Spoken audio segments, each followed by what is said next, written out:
Support for The Nocturnist comes from the California Medical Association. At The Nocturnist, we are careful to ensure that all stories comply with healthcare privacy laws.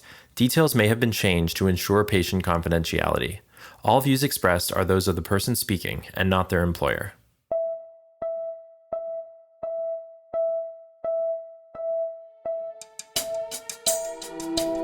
You're listening to The Nocturnist Conversations. I'm Emily Silverman. What would you do if the medical system couldn't provide the answers you needed? Or worse, the answers your child needed? Would you wait and hope for a solution? Or would you take matters into your own hands? Across the world, patients and caregivers are stepping into the role of innovators, hacking into their own medical devices, inventing new solutions, and building communities to solve problems that traditional healthcare can't or won't. This quiet revolution is reshaping medicine, and at its heart is the belief that patients are not just passive consumers of care. They're leaders, inventors, entrepreneurs, connectors. Today, we're diving into this movement with Susannah Fox, the author of the book Rebel Health, a field guide to the patient-led revolution in medical care. Susannah is a health and technology strategist and former chief technology officer for the U.S. Department of Health and Human Services, where she led an open data and innovation lab. She has served as the entrepreneur in residence at the Robert Wood Johnson Foundation, and she directed the health portfolio at the Pew Research Center's Internet Project. Susannah has also spent decades uncovering stories of talented and motivated patients who didn't wait around for scientists, doctors, researchers, or business to solve their problems, and instead solve their problems themselves. I really enjoyed this conversation with her, in which we discussed the type 1 diabetes patients who liberated their own data from their continuous glucose monitors and invented a closed-loop artificial pancreas, the multiple myeloma patients who advocated for a research study about dexamethasone that doctors and scientists thought was kind of boring, but actually ended up shaking up the standard treatment protocol, the spontaneous invention of a button called Condition H, which a patient, rather than a doctor or nurse, could press to effectively call a rapid response if they felt like something was wrong with their loved one, online disease communities, paywalls for taxpayer-funded medical research, and the way that Susannah incentivized innovation with competition and prizes from her role inside the White House. This was a very exciting conversation and a very humbling conversation, and I hope you enjoy it as much as I did. But first, take a listen to Susannah reading from her book, Rebel Health. The first time I faced a health crisis in my family, I failed. I had been tracking the patient-led revolution for a few years, gathering evidence of how useful it is for patients, survivors, and caregivers to seek answers, pool resources, and solve problems together. But I did not think that I needed to tap into that vein of wisdom and innovation for myself. Maybe you are like me. You think you've got it all together in terms of your health. When you have a question, you Google it, and the information you need generally pops up. If you're lucky, you already have a doctor you trust and friends who pitch in with practical advice and emotional support. It's easy to assume you have the best available knowledge. I did. When my younger child was diagnosed with life-threatening food allergies, I thought we could handle it on our own as a family. I read a few articles online. I bought a couple of books. I found an allergist. I thought I had it all together. I was wrong. I didn't know that one of the world's foremost experts in food allergy practiced just an hour away and was taking new patients. I didn't know that the local clinical practice we had chosen was using outdated testing practices. I didn't know that we had to change how we shopped, stored, and cooked food both at home and when traveling. I didn't know that there are restaurants that cater to people with food allergies. I didn't know any of the local or federal regulations around carrying epinephrine, which can stop a reaction if used immediately. Heck, I didn't even fill the prescription for an epinephrine auto-injector until after our second trip to the emergency room. My confident Google searches brought none of those revelations. Nope, The epiphany came offline when my husband's colleague, Julia Gordon, invited us to join her online community of Washington, D.C. area food allergy families. I had assumed that support groups were for other, more desperate people, not me. I did not think I had anything to learn from fellow parents. Tapping into peer knowledge meant we were able to ask for more precise tests, get into a clinical trial, and cut in half the list of foods to avoid. It also taught me how to be a networker. Thanks to the lessons learned from my experience as a food allergy advocate, I could be a more effective caregiver for other people in my life.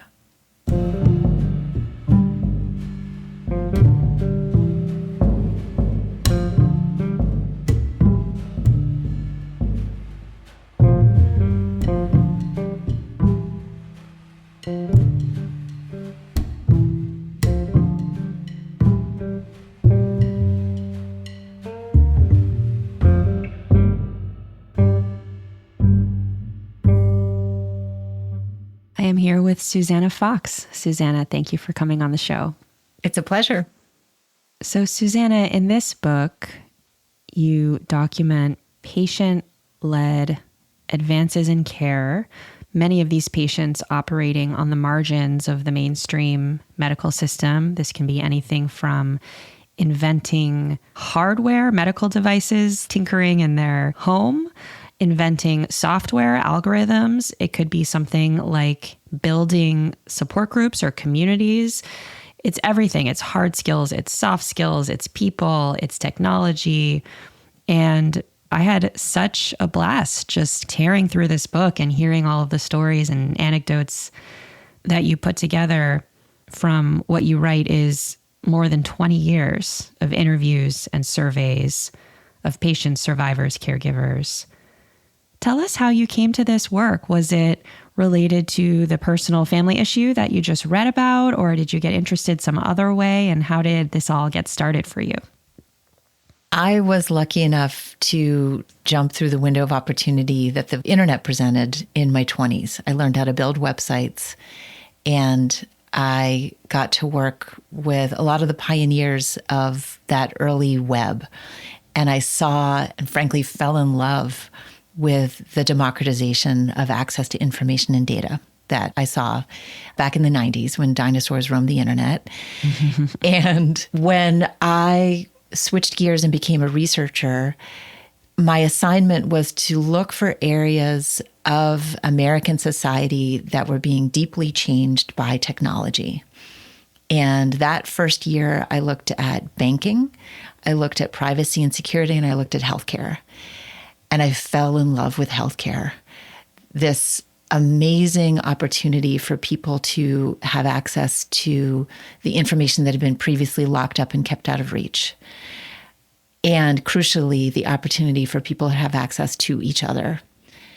My mentor, Tom Ferguson, gave me the advice to not stay in my office and ask people questions from on high, but to actually get out into communities and learn about how people were using technology to pursue health.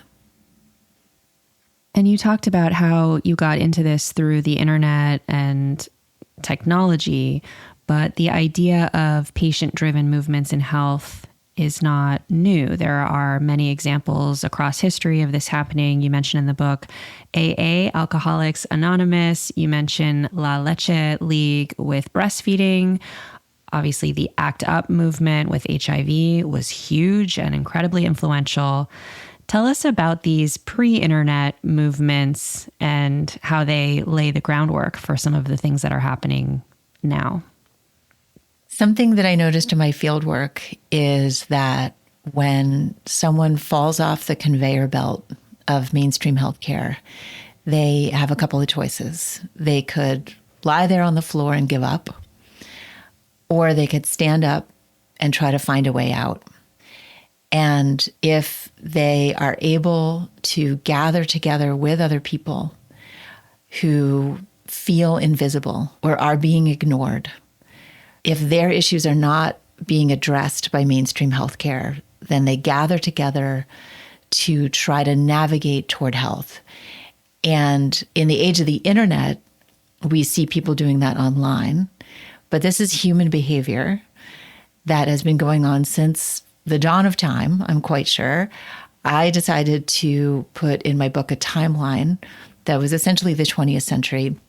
I found examples of what I call peer-to-peer healthcare, this idea of people connecting to try to solve a problem together. I found an example in every decade, starting in the 1930s with Alcoholics Anonymous, on through the 1990s with ACT UP. And what was amazing to see once I started looking, there were echoes of what I'm seeing today, even back then. People who were being ignored because what they were living with was stigmatized, like alcohol use disorder, or because of racism. The Black Panther Party saw that no one was tracking sickle cell anemia. And so they began a community-led data registry in the 1970s. We are seeing that kind of work happening today in communities that are outside the mainstream. They know that they have a problem that needs to be solved, and so they are collecting data to solve it. There's so many great examples of how this is happening in the internet age and forward. And I want to start with some of these examples around hardware. So I was reading your book and noticing a pattern. So one of the stories that you told was about somebody with Parkinson's disease posting online this problem, which was that the Parkinson's pills were too small and they kept falling, and it was difficult to handle them, especially with the tremor of Parkinson's. There was another person similarly who had diabetes and required a blood glucose monitor, and the alarm that was supposed to go off in the middle of the night to wake them up if their blood glucose was too low was not loud enough. They were a really deep sleeper, and they were terrified that the alarm would go off, they wouldn't hear it, and then they would die in their sleep. And in both of these examples, these patients attempted to contact the powers that be, I guess you could say. They went to the blood glucose monitor company and say, hey, have you thought about an alarm that's louder? And in the case of the Parkinson's pills, I think there was even an attempt to ask the pharmaceutical company, like, hey, what do you think about a bigger pill? And you would think that these companies would respond and say, oh my God, what a great insight from one of our end users. Let's respond and give the people what they want. But no, that's not what happened. In both cases, they were dismissed, ignored, and told to go away and shut up. Explain why that happens and how you think about that. There are many broken places in our healthcare system. And one of those that has been identified by the patient-led revolution is that there is no intake valve at most medical device companies and pharmaceutical companies for patient input. And that is because historically, these companies have not really seen patients as their customers. They see the prescribing clinician as their customer. And so they didn't have a way to hear what these patients were trying to tell them. And so they missed out on these wonderful product improvement ideas. And by the way, these are ideas that would make the products safer and more effective. You wrote in the book, if someone's questions are not visible and interesting to scientists, then doctors are not likely to have any treatments to offer. So in your mind, is it a simple issue of distortions in the market? Like you said, the client or the customer isn't the patient, it's the doctor, or it's the pharmacy benefit manager, or whoever is deciding how these materials are getting shuttled through an extremely complicated web of businesses where the incentives are all out of whack. Is there a movement to shift that so that companies are actually designing things for patients, for end users, or are we just too stuck in that web of distorted incentives that people are going to continue to have to operate on the margins, and these big companies aren't really going to want to hear what patients have to say? Sometimes I think about that question and it feels too big to think about all the ways that our systems feel rigged against us. And then I think about the work of one patient group, or even sometimes one caregiver or patient who raises their hand and says, I have an idea. And when we think about why a pharmaceutical company, for example, is not focusing on a certain condition or disease, it might be because the market is too small. That's certainly true in rare disease. And therefore, it's up to a rare disease community to begin the work and, again, create a community-led data registry to prove that there is a market for this. That, hey, if you can actually keep our kids alive, then they will be a worthy market for investment, just to put it in, frankly, capitalistic terms. There are other times that people at government agencies and in companies are just trying to execute against their current agenda. It's not their job to innovate. It's their job to deliver this product. It's their job to deliver that service. And they don't have time to think about necessarily how to make it better. And I saw that in my own service at the U.S. Department of Health and Human Services, that it was often really easy to get someone at the top to pay attention to innovation because, frankly, it's their job to be visionary. And it was often easy to get the attention of a frontline healthcare worker because they're close to the patient, they're at the bedside. What's really, really tough is to get the attention of the people who control the budget or the people who are more in control of the workforce.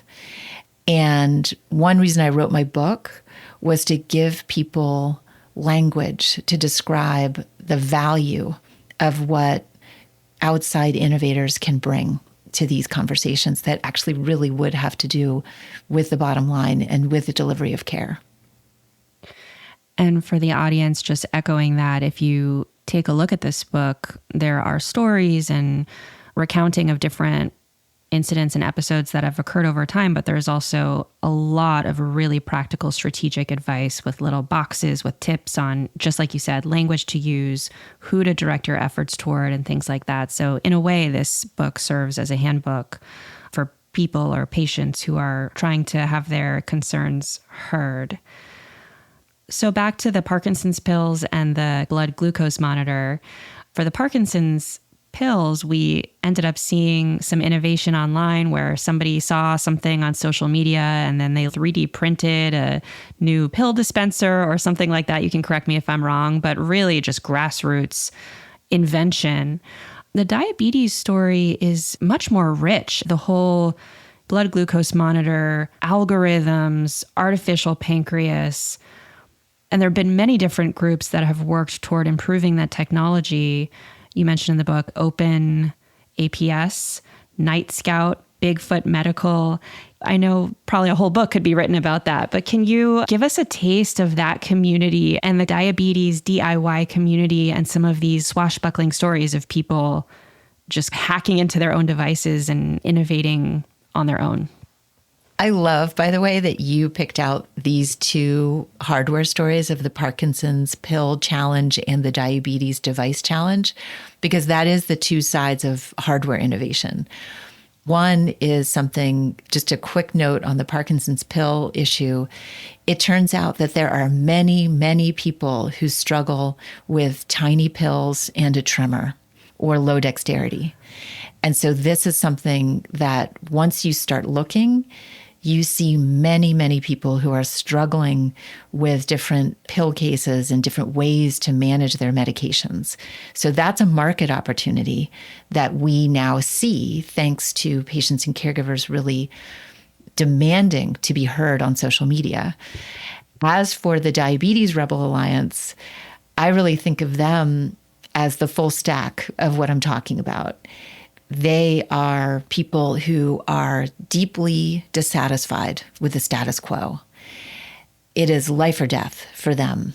And those who go out on the hunt for solutions work with those who network together and create community.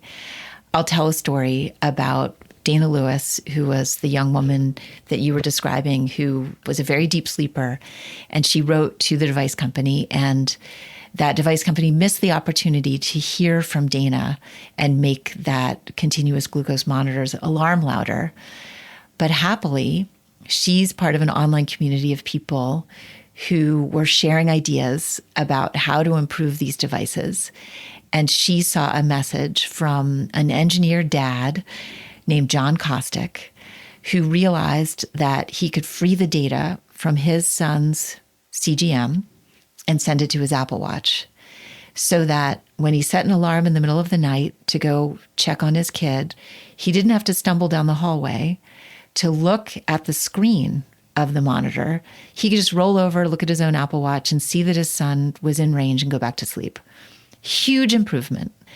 And if you don't live as a parent of a child with type 1, that might not be visible to you, but it's very visible and very painful to everyone who's in that situation.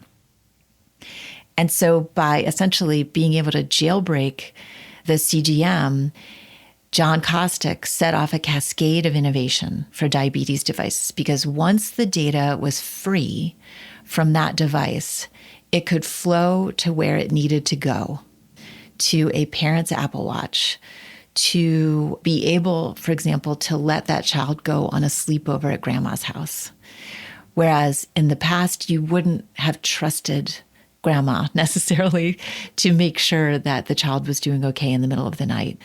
And it led, as you say, to Dana Lewis, Ben West, and Scott Librand working together to create the world's first do-it-yourself artificial pancreas, because they, again, were able to take apart an insulin pump, figure out the protocols. Like literally take it apart. Like right? Literally take it apart.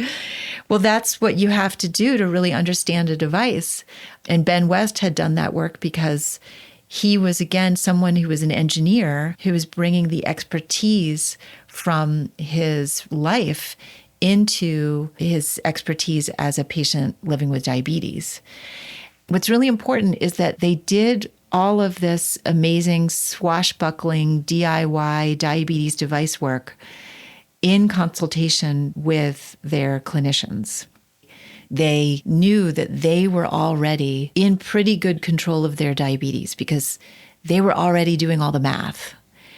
And so instead of having to do this math themselves, they were able to essentially set up a machine using a Raspberry Pi, a microprocessor. They were able to loop together the continuous glucose monitor with the insulin pump. And it's a revolution that has pushed the diabetes device field forward. And what I hope is a sentinel example, because, by the way, there are many medical devices that the data is still locked up inside that device, and patients don't have access to the data that's being generated by their own bodies.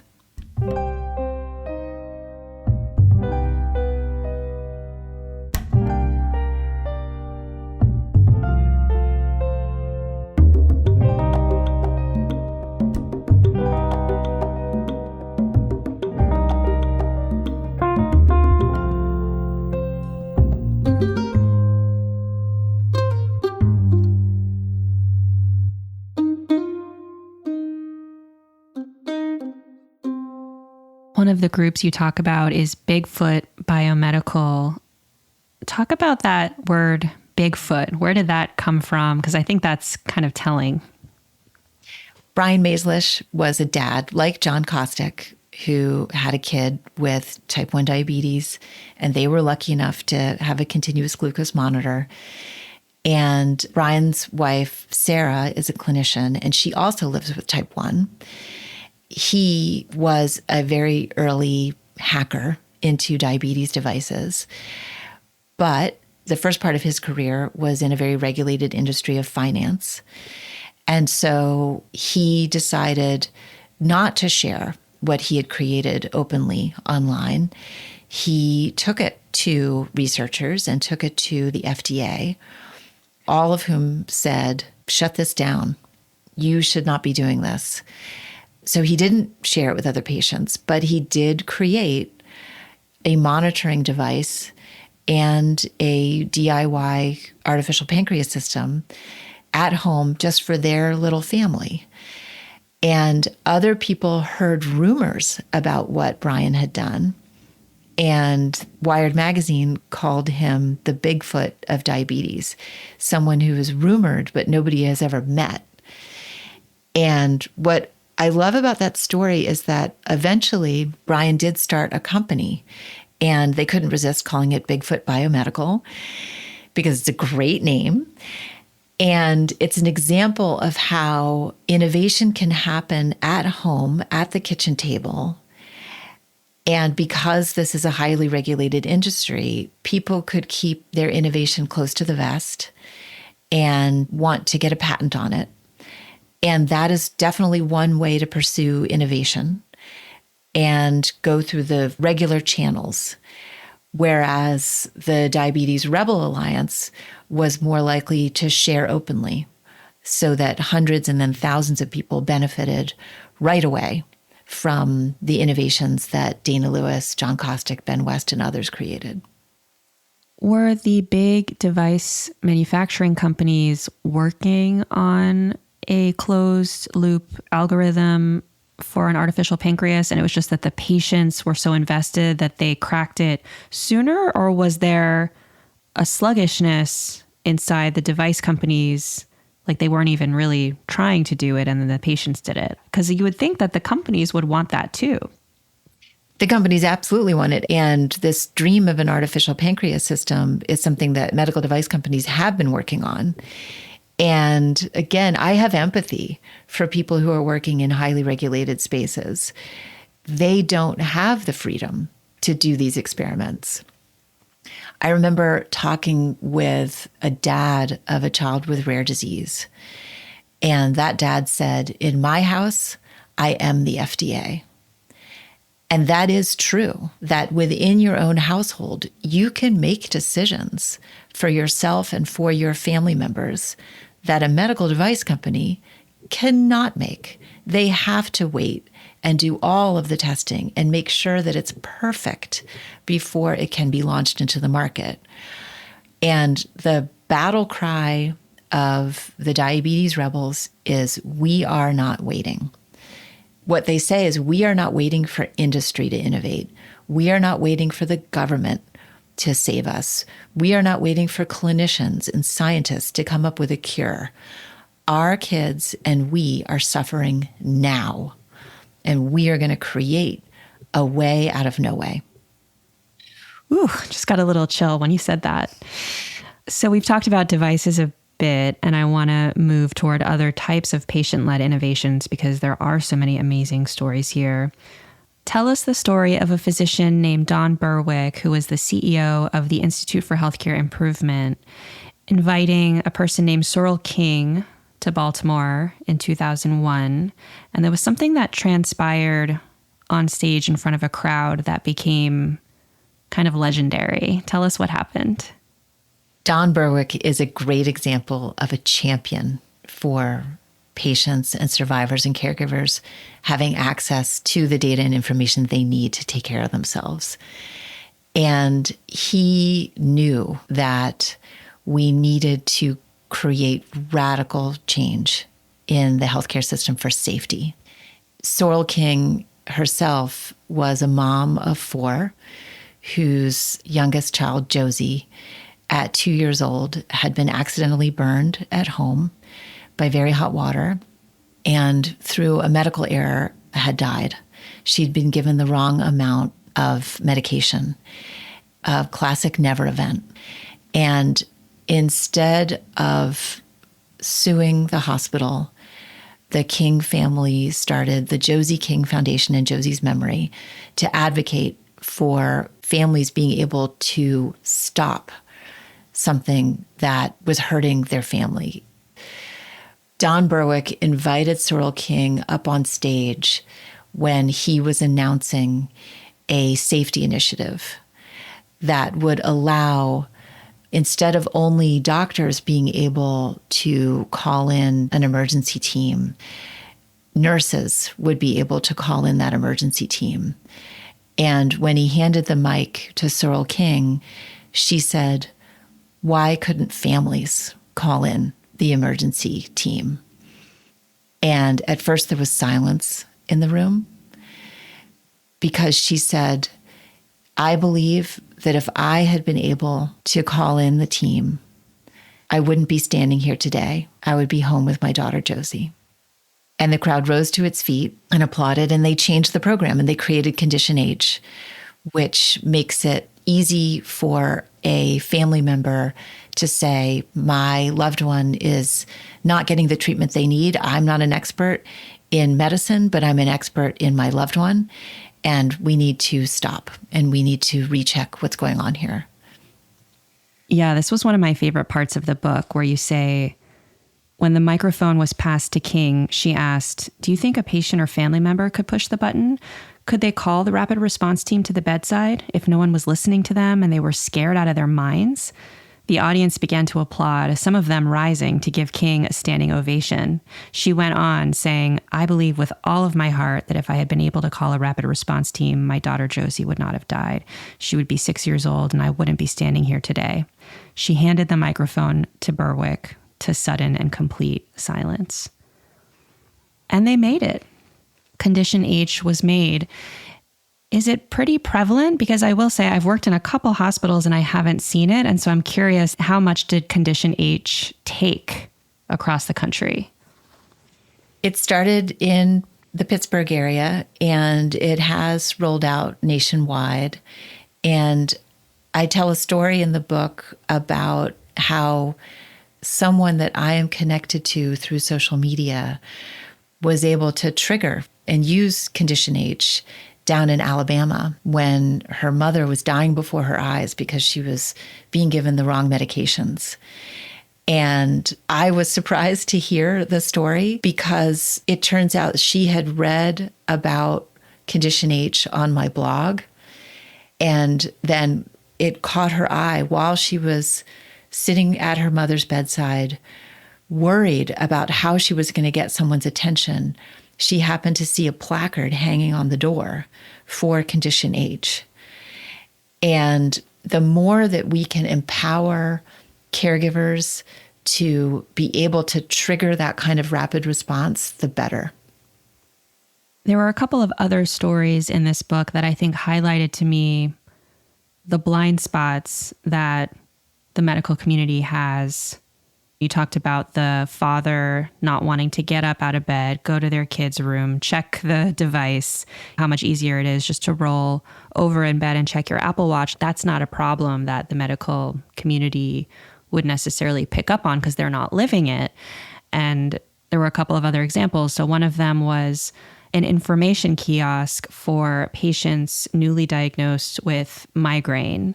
And they contacted a doctor, maybe it was a team of doctors, and they said, "What are the questions that you think we should have here in this kiosk?" And the one question that patients wanted to know, which the doctors hadn't even thought of, was, "This migraine is so painful. Could I die from this migraine?" Which you hear that and you're like, of course someone would wonder if this pain is going to kill them, but just wasn't on the radar of the medical team. And then the other example that I thought was really powerful was the multiple myeloma research example. So there was a team of people developing and innovating in the multiple myeloma research space. And the doctors and the scientists and the researchers were really excited about novel drugs coming down the pipeline, innovative new drugs.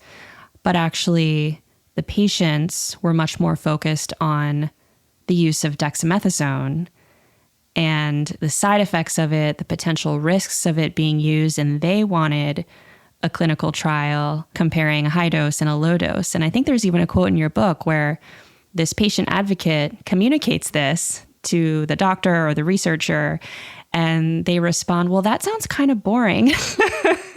So tell us maybe a bit more about either or both of those examples, because I thought they were really compelling. The multiple myeloma example is a great one because it shows the potential partnership between patient survivors, caregivers, and clinician researchers.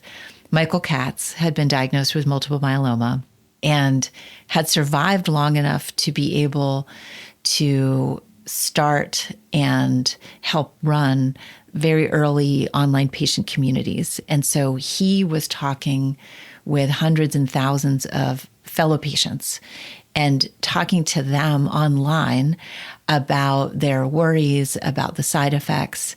And Katz had risen to become the patient representative for a very powerful oncology research group. And he was very well respected by the clinicians on that group who represented multiple academic centers. And it was Dr. Vincent Rajkumar of the Mayo Clinic who shared this story, who said that when Katz brought this idea to test different dex dosing, they said, oh, that's so boring. We've got all these really exciting new treatments to test. But he insisted, he said, listen, you guys only see 100 patients. I see thousands through my work. Please try this. And just to clarify, why did the patients want this looked at? Was it side effects that they were having from the dexamethasone, or what was it exactly? Yeah, so dexamethasone, as you may know, is first-line treatment. And the side effects are so difficult that sometimes people can't tolerate that first-line treatment. And so they wash out of the clinical trial and the treatment program. And what the patients were saying is, give us a chance to see how it responds to a lower dex dosing. Give us a chance to see if we can have more people survive into the next stage of treatment. And because this was something that came out of the patient communities, they were able to fill those clinical trial slots very quickly, which, as you know, is an incredibly attractive possibility for clinical researchers and pharmaceutical companies. And they were able to show that survival rates were actually better on the lower doses of dexamethasone. So not equal, but better. Yeah, but better. And it changed the protocol for treatment of multiple myeloma. And as a feather in the cap of the researchers, I believe it's the most downloaded journal article from The Lancet in multiple myeloma. And it's because it was led by patients, that the idea came from patients. Patients helped recruit to the clinical trial, and it had such a positive outcome that it's kind of a triple threat of a story.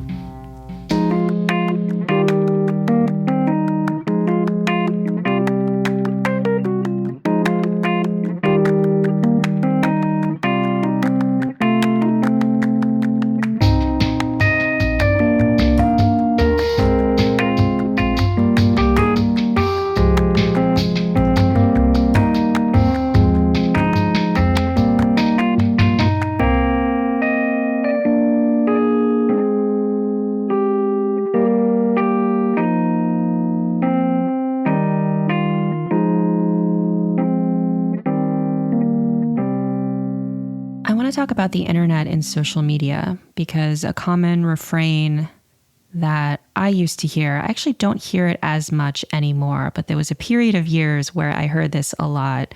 And the refrain is, don't confuse your Google search with my medical degree. And the idea was doctors didn't really like it when their patients would go home and Google their illness and come back with all these ideas that maybe weren't accurate or so on and so forth. And as you write in your book, in the early days of the online health revolution, the internet frightened a lot of clinicians as people started gathering, sharing, and creating information with each other unsupervised.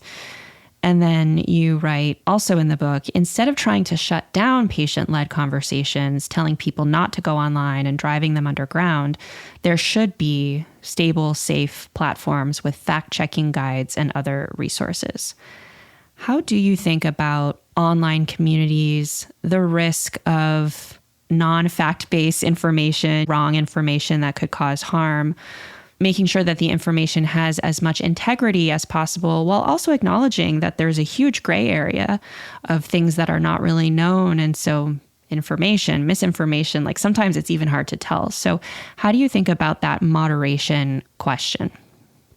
Misinformation and disinformation is a threat to humanity. And therefore, we need everyone to participate. We need clinicians to talk about it. We need medical journal articles and other sources of expertise to be open source so the good stuff can be available to everyone. And we need patients and survivors and caregivers, everyone, to understand how to fact check. And I want to say misinformation is posted by mistake. Disinformation is on purpose. Both exist. Both are dangerous. Both can be amplified in online patient communities. In a healthy online community that is patient-led, caregiver-led, we see that misinformation and disinformation are stamped out like a virus. There are strong antibodies in healthy communities against that kind of posting. Questions will be asked, it'll be downvoted, etc. What's dangerous is that the information river that you might dip your cup into by looking at a certain conversation on Reddit or just joining a certain Facebook group, you might see something posted in a moment in time that is incorrect, that hasn't been corrected yet or hasn't been downvoted yet. And the danger is that someone might see that and take that as gospel. What we all need to understand is that if you see something posted online, you yourself, before taking that advice, should fact check it yourself. That's why I'm really also passionate about open source publication. That's also why I'm really excited about artificial intelligence. What if we can get access to all the medical knowledge in every language and have it translated and have it published at a reading level that everyone can see?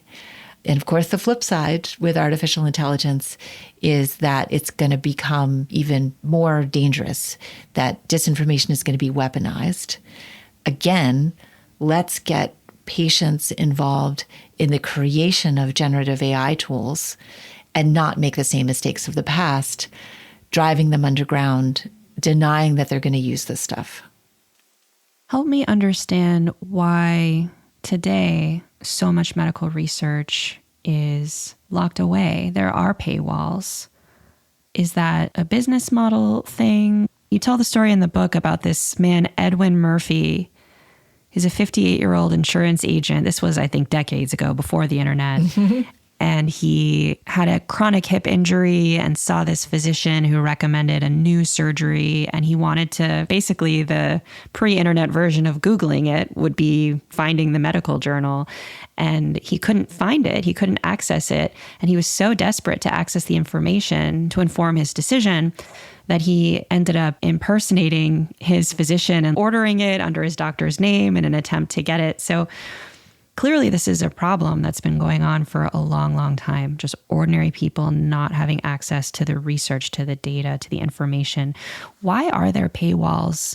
And is that an easy problem to solve? We're going through a paradigm shift. We're going through multiple paradigm shifts. The first paradigm shift is that regular people became aware that there is medical knowledge that they don't have access to. And now people are aware that it's available online, but they have to pay $25 or more to have access to a single journal article. All of this is because there's been essentially almost a priesthood. This idea of if you are taught something, you should hold it close, that your power lies in holding that knowledge close, and that you shouldn't share it with an open hand. So that's one paradigm shift. The other paradigm shift is one in business models. Let's just be honest that the business model for a lot of medical journals is to charge a very high subscription rate.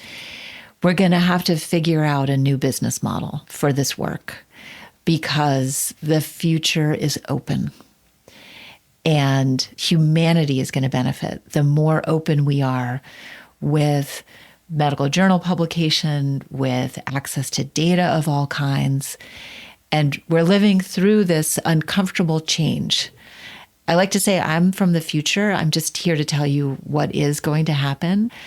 And that's because I hang out with the pioneers, people living with rare and life-changing diagnoses, who will break in and steal what they need to save their child's life if they have to. But why should they have to? So much of this work is paid for by US government research grants. This should be accessible to everyone. You were the Chief Technology Officer at the U.S. Department of Health and Human Services from May 2015 to January 2017. Mm-hmm. That sounds like a very cool and fun job. Tell us about that job and how you got that job, and maybe also tell us about the encounter that you had with Robert Califf, the commissioner of the FDA, because that was a really great story in the book. I like to tell people that I'm mentoring that every day is a job interview, and to do the work that you think needs to be done, even if nobody's paying you for it. And so for many years, I was active in health data conversations and innovation conversations when I was a survey researcher working at the Pew Research Center. But I saw how important these new frontiers were for the American healthcare system. And it threw me into the path of policymakers, and my research started being noticed by people at NIH and at the White House. So during the Obama administration, there were two positions that were created which had the title of Chief Technology Officer. One was at the White House and the other was at HHS. And I'm happy to say that the role was not to actually have anything to do with running the servers or making sure that the secretary's email worked or anything along those lines. The role was to open the door to innovation, to open the door to entrepreneurship. And the CTO at HHS essentially ran an open health data lab as well as an innovation lab. People came to my office if they had a question that they couldn't solve at their operating division. And we had multiple ways to help them solve it. We helped run prize competitions that were open to all Americans. And that's one way that we got incredible ideas that would bring in outside expertise that that government agency couldn't otherwise, frankly, afford. We also would teach federal workers how to think like an entrepreneur. And for 3 months, they would be allowed to take a question and pursue a solution to that question. And again, in that way, we unlocked this innovative spirit that is very present in government workers who often have the reputation of being bureaucrats, but are actually some of the most innovative people that I've ever worked with. I came to the role after Todd Park and Brian Civic had been the first and the second CTO at HHS. And what I brought to the role is a focus on patients and a focus on how regular people, citizens, have so many ideas about how to improve healthcare that we don't have an intake valve at our federal agencies.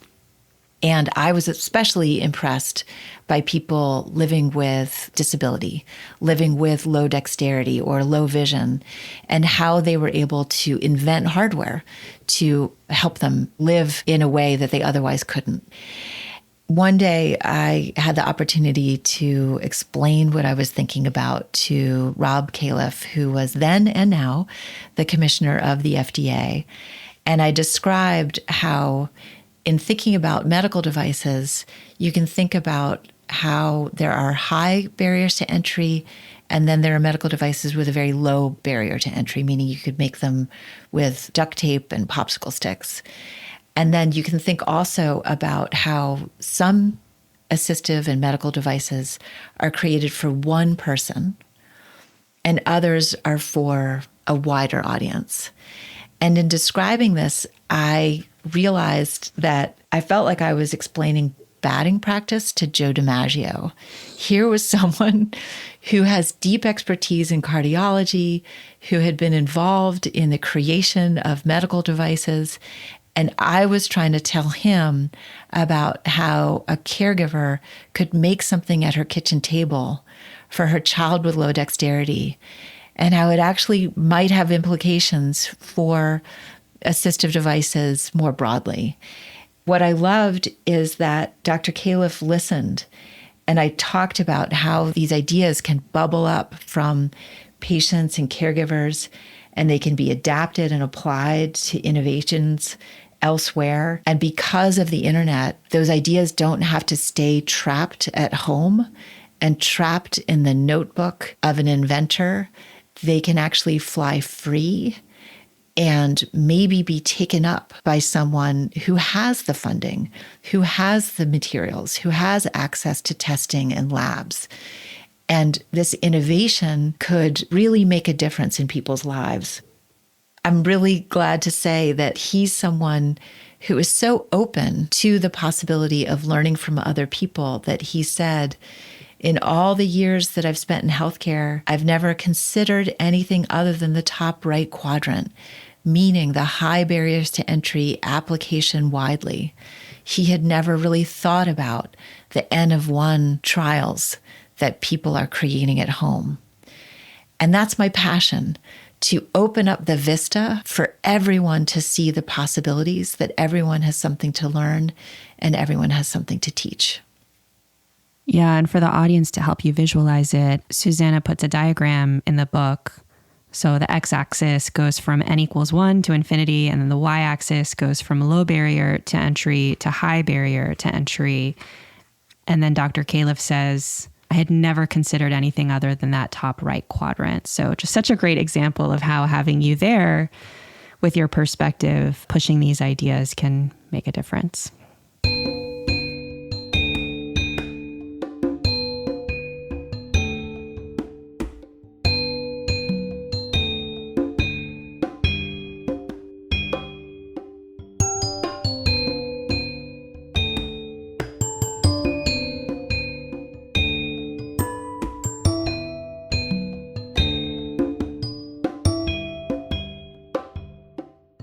Your job at HHS was through 2017. Here we are sitting on the cusp of 2024, 2025. We have a new administration coming in. The world is chaotic. There's a lot of innovation happening in other countries, and we're in competition with those countries. How do you see this moment? When I closed out my time and was able to hand off the portfolio to the incoming first Trump administration, I am happy to say that I handed it off to Bruce Greenstein, who was the first HHS CTO in the first Trump administration. And he picked it up and ran with it. And I was thrilled that open data and innovation was a bipartisan and even nonpartisan issue, that we all want to create space for innovation and we all want to create space for open data. And I am cautiously optimistic that that can continue through the second Trump administration, that we may have differences of opinion about how to execute and where to focus. But when I talk about the Rebel Alliance, people ask me, who's the enemy? Is it a certain company? Is it a government agency? Who's the enemy of the Rebel Alliance? And what I like to say is that the enemy is disease.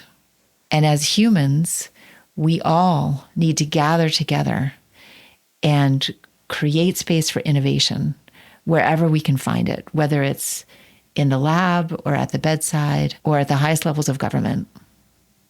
As we draw this to a close, I was wondering if you had any messages for people listening who are living with a disease or their child is living with a disease and they're seeing a problem show up in their life again and again that they want to solve. Maybe they even have an idea for how to solve, or maybe they just want to find other people in the same boat as them.